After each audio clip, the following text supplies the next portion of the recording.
minute, kiddo. Who's this woman to you? She's my mom. Is she telling you to say that? No. Ma'am, I'm gonna need proof this is your child. Birth certificate, adoption paperwork, something official.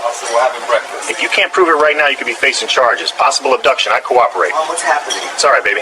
Officer Vance, a patrolman with a history of unchecked bias, walked into the Sunnyside Diner on a busy Tuesday morning, saw a black woman in a denim jacket sitting in a booth with a 6-year-old white boy, and made a decision about what he was seeing before he took another step.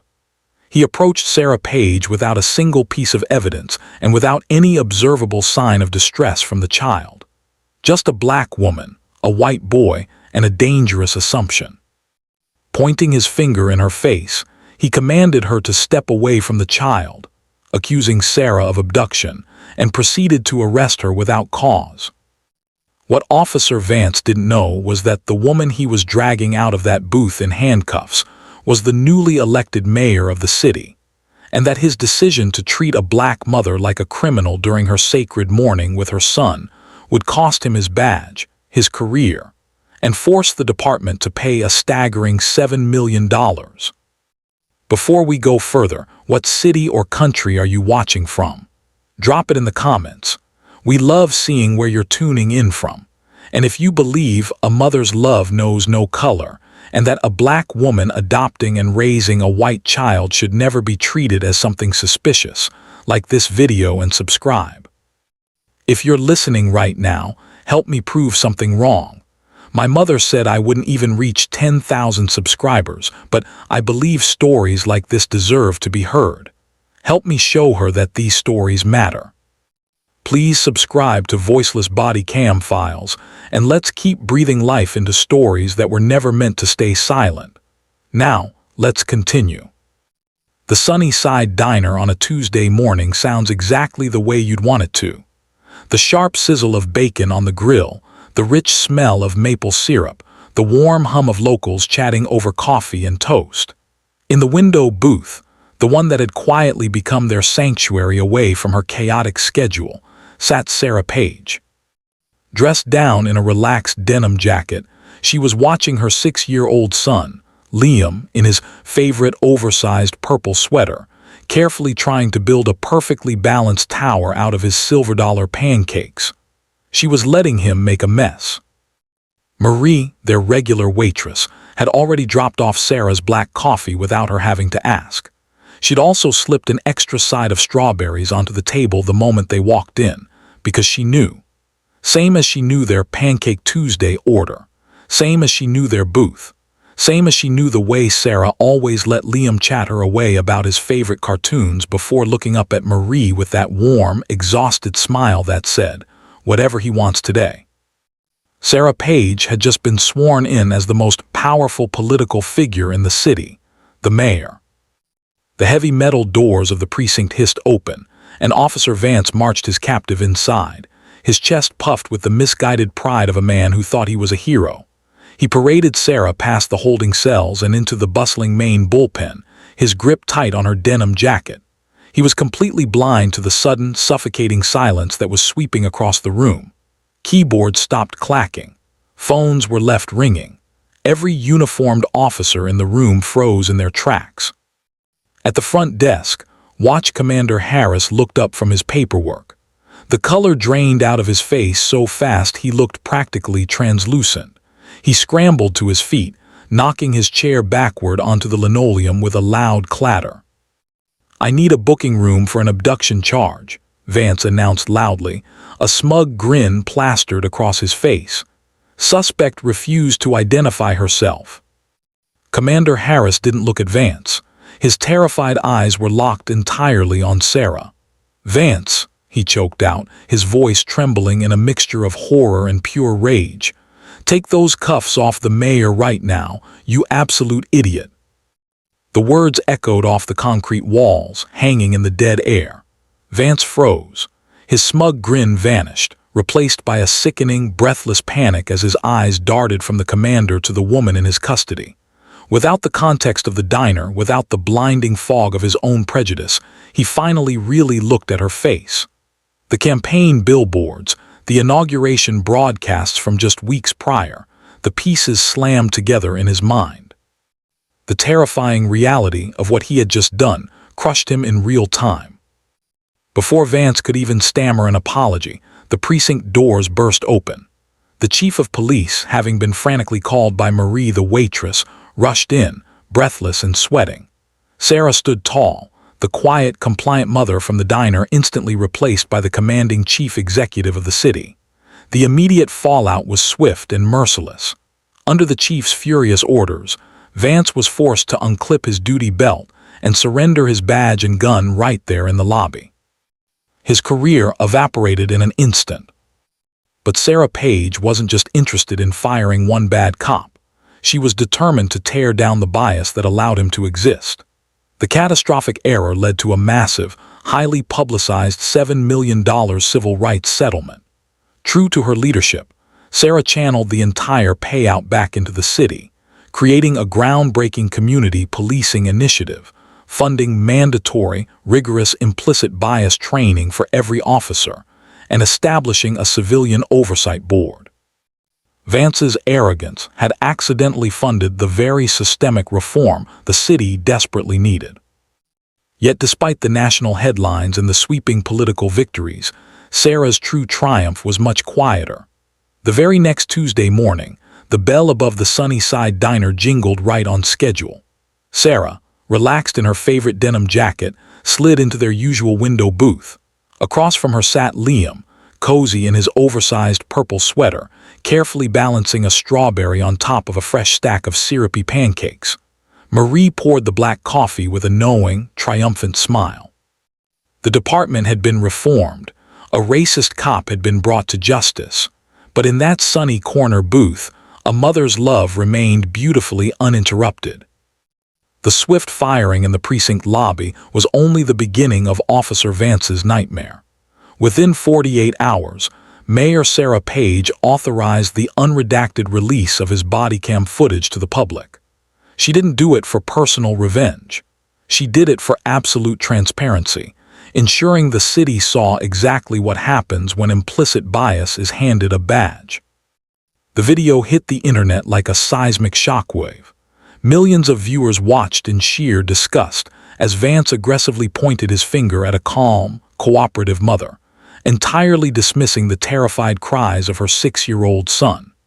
The unearned arrogance on display as he slapped handcuffs on the city's highest elected official went globally viral within hours.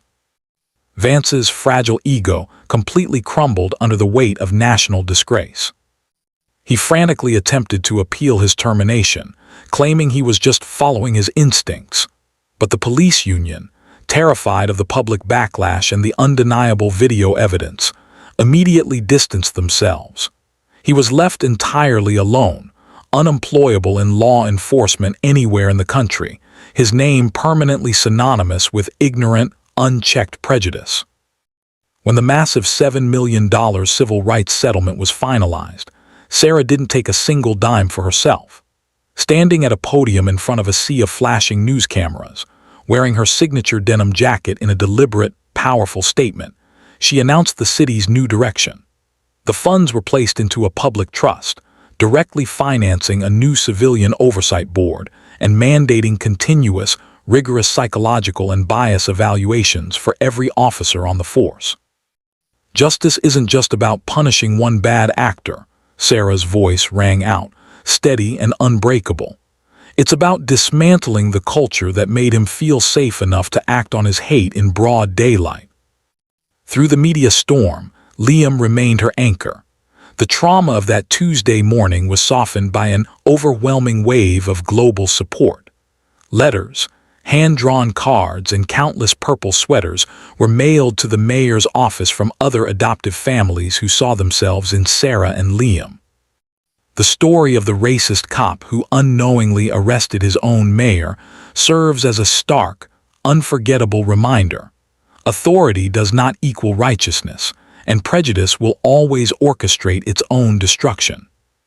What are your thoughts on how Mayor Page handled the situation? Do you think Officer Vance deserved even harsher consequences, like jail time? Let us know your thoughts in the comments below. Don't forget to like, share this incredible story of justice, and subscribe for more deep dives into moments where karma strikes back. Exactly 1 year after the arrest that shocked the nation, the Sunnyside Diner was bustling with its usual morning rush. But the city outside those syrup-scented walls had fundamentally changed. The $7 million settlement hadn't just been a fleeting headline. It had become a lifeline for a community desperate for trust. The police force looked completely different now. The officers walking the beat had undergone months of the rigorous, community-led empathy and bias training Sarah had mandated. In fact, a young rookie officer in uniform was sitting just 2 booths down from Sarah and Liam, quietly enjoying his own breakfast. When Liam accidentally dropped his favorite toy car, it rolled across the linoleum and stopped at the officer's boot. The young cop smiled warmly, leaned over and handed it back, giving Liam a gentle high five. He treated the 7-year-old not with the dangerous suspicion Vance had shown, but with the protective kindness every child deserves. Sarah watched the interaction, a profound sense of validation washing over her. The system was finally working. As for Vance, karmic justice had continued its relentless work. Stripped of his pension, his authority, and his pride, he had become the ultimate cautionary tale whispered in police academies across the country. Unemployable in any real law enforcement capacity, he had been reduced to working the graveyard shift as a security guard at a desolate, out-of-town junkyard, miles away from the city he once thought he owned. Without a shiny badge to hide his insecurities behind, his fragile ego was forced to confront the miserable, isolated reality his prejudice had built for him. Back in the sunlit window booth, Sarah watched Liam confidently pour his own syrup, the sleeves of his new, slightly larger purple sweater pushed up to his elbows. She didn't wear her mayor's pin on Pancake Tuesdays. She didn't need to. The city knew exactly who she was, and more importantly, they knew exactly what she stood for. She took a slow, peaceful sip of her black coffee, locking eyes with Marie the waitress, who gave her a familiar, triumphant wink. The trauma of that morning had been completely paved over by undeniable progress, proving once and for all that while hate can certainly make a lot of noise, it is absolutely powerless against a mother's love and a leader's unbreakable will. The story of Mayor Sarah Page and little Liam didn't just end in that diner, and it didn't stop at the city limits. It rapidly became a definitive blueprint for national reform. Lawmakers and advocates from across the country began reaching out, studying the $7 million restructuring of the police department. They wanted to know exactly how a single mother turned a moment of profound public humiliation into a masterclass on systemic accountability. In the months that followed, Sarah introduced Liam's initiative, a comprehensive, ironclad policy demanding that officers use verifiable evidence and strict protocols, not implicit racial assumptions, before ever attempting to separate a child from a guardian. The initiative wasn't just a piece of legislation. It was a powerful shield for every mixed-race family, every adoptive parent, and every minority mother who had ever felt the terrifying, unspoken sting of unwarranted suspicion. It validated their hidden fears and transformed them into undeniable legal protections, ensuring no family would have to endure the trauma she and Liam faced. As Liam grew up, he did so with the profound understanding that his mother didn't just protect him that Tuesday morning. She protected thousands of kids just like him. He learned that true, lasting power isn't found in a badge, a gun, or a loud voice, but in the quiet, unshakable composure of a mother who knows her rights and refuses to be intimidated by ignorance. Every time a prejudiced cop now hesitates before acting on a toxic assumption, and every time a department prioritizes community empathy over aggressive ego, the echoes of that $7 million mistake ring out. Officer Vance thought he was asserting his dominance over a helpless woman. Instead, he accidentally handed her the exact hammer she needed to shatter his broken system. If this incredible story of a mother's fierce affection, a racist cop's ultimate downfall, and a city's beautiful transformation gave you the satisfying justice you were looking for today, make sure to hit that like button. Share this video with anyone who needs a powerful reminder that the truth always comes to light. And subscribe to our channel for more unforgettable stories where karma doesn't just knock, it kicks down the door. Until next time, stay safe and always remember the power of knowing your rights. 10 years later, the biting winter wind howled through the rusted gates of a desolate salvage yard. Inside a cramped, dimly lit security booth, a bitter, aging man huddled next to a sputtering space heater.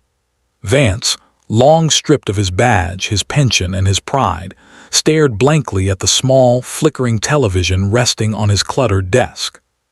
He reached out to change the channel, but the breaking news broadcast froze his hand in midair. There she was, Sarah Page. She wasn't in her relaxed denim jacket this time. She stood poised and commanding behind a grand podium bearing the state seal, officially announcing her historic, widely supported candidacy for governor. And standing right beside her, no longer a terrified 6-year-old in a purple sweater, was Liam. Now a confident, towering 16-year-old young man, Liam looked at his mother with a profound, unshakable pride. The news anchor's voice drifted through the tiny speaker, detailing Sarah's platform, a platform built entirely on the massive success of the systemic police reforms she had pioneered a decade ago. The broadcast briefly flashed a B-roll clip of that infamous Tuesday morning at the Sunnyside Diner.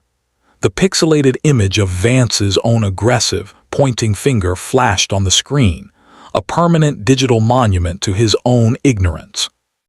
In that freezing booth, the crushing weight of karmic justice finally broke whatever was left of Vance's ego.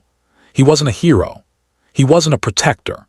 In the grand, sweeping story of Sarah and Liam Page, he was nothing more than the cautionary tale. He was the minor, misguided obstacle whose sheer arrogance accidentally handed a brilliant leader the exact political capital she needed to change the world.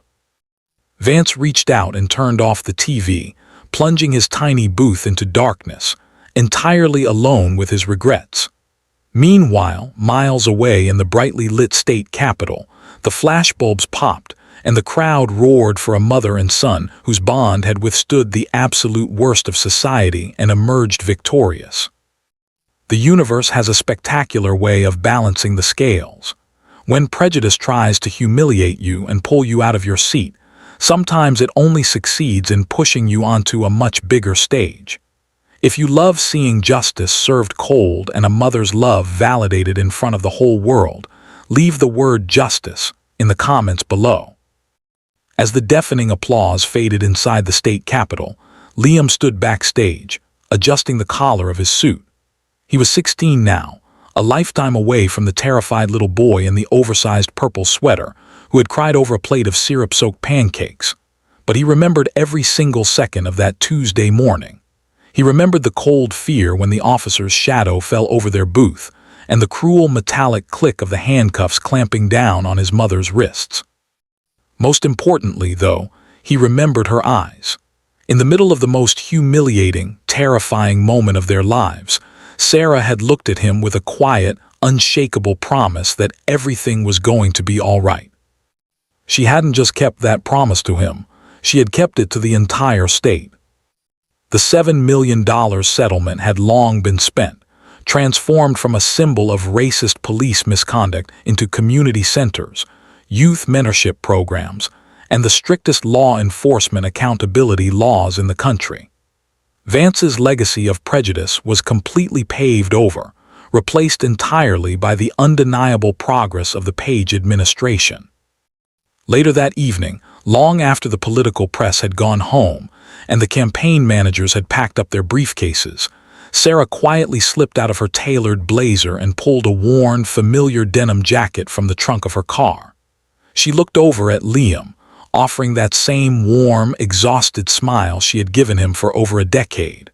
They didn't need words. They knew exactly where they were going. The bell above the Sunnyside Diner jingled, ringing out into the quiet night.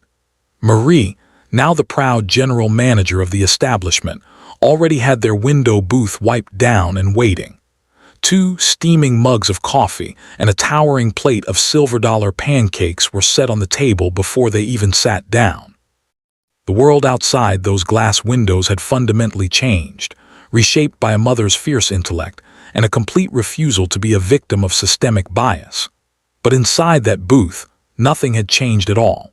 They were just a mother and a son, bound by an unbreakable love that no badge, no prejudice, and no amount of hate could ever tear apart. Thank you for watching to the very end. If you loved this journey of ultimate karma and justice, hit subscribe and we will see you in the next incredible story.